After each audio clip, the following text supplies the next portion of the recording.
Once we set up the account on LiveBinders, we can start a new lesson. To do that, we're going to click on New Binder right at the top of our profile. Here, we need to set up the basic information of the binder. You need to add a name to the binder. It could be the topic that you're going to present. You can add a description of your binder. You can choose the category this binder belongs to.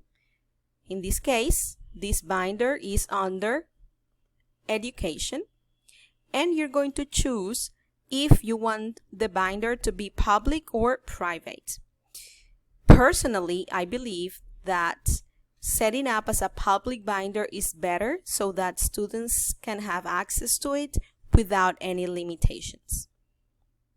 Once we finish setting up the basic information of the binder, we click on Create New Binder.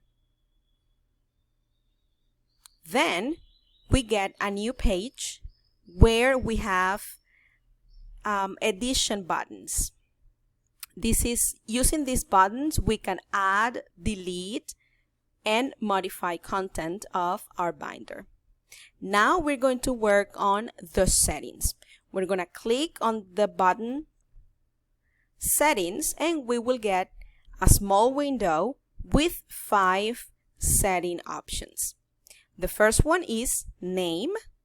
In here we can change the basic information we previously submitted. We can change the name, description, we can change the category, and we can add a name for the binder author. Then we have the option Access. Here we can get the link that we're going to use to share the binder with our students, or we can also share it through email, embed the binder, share it through Facebook, Twitter, Google Classroom, or directly assign the binder to our students. Here we can also change the privacy of our binder, if you want it to be private or public.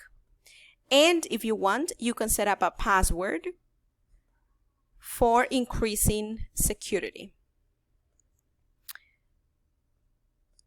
We also have another setting option that is colors. Here you can choose the colors of your binder. This one is for the background color. Look how it immediately changed. You can also choose the color of your tabs, the subtabs, and the base tab color.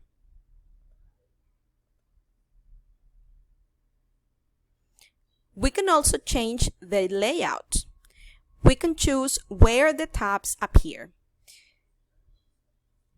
The default style is stacked tabs, which looks like this.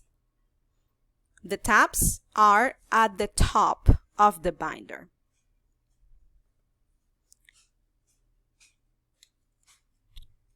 Here they are: Table of Contents, Tab 1, Tab 2, and Tab 3. This is the default option. We can also choose to place the tabs on the left or on the right. The tabs on the left look like this: Table of Contents, Tab 1, Tab 2, and Tab 3. Any of the options is okay. It depends on your personal preference. Finally, we have the option Cover. Here we can choose an image to display at the beginning of your binder. In this case, we're going to choose an image from the web. Let's look look for an image that is related to English grammar. When you finish setting up the cover of your binder, you click on Save. It says your binder was updated successfully, and we can close all the setting tabs.